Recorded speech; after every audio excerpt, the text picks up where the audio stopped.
Shalom. Judges chapter 16 verse 19. It says, Delilah lured Samson to sleep with his head in her lap, and then she called in a man to shave off the 7 locks of his hair.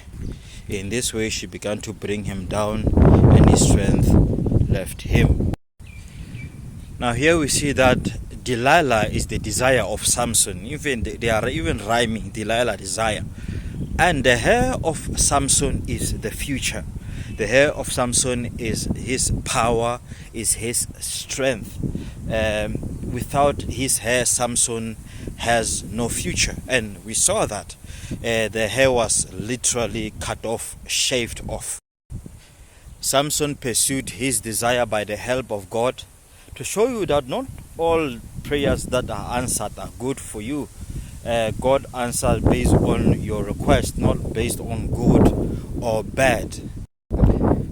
Every time I myself have fallen and I've looked back what was the cause, I've seen that I was pursuing a desire, and the desire became my downfall.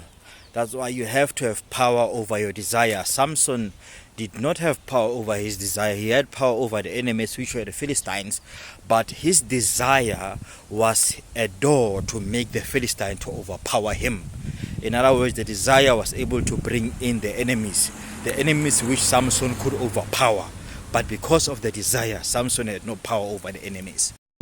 Listen to the prayer of Jesus. Jesus is praying that, God, if it is according to me, I want this cup to pass away from me, but not my will, Lord, but yours. The desire of Christ was going to affect the salvation which he is, but he said, let the will of God happen. In other words, the will of God must be able to take over your desire. And that is the battle of the mind, and that is the battle and the difference between a believer and an unbeliever. If someone professes that I'm a believer, and yet the will of God does not have power over their desire, then they are lying to themselves. And that is what the world is. The world does not want to accept Christ because they don't want to let go of the desire.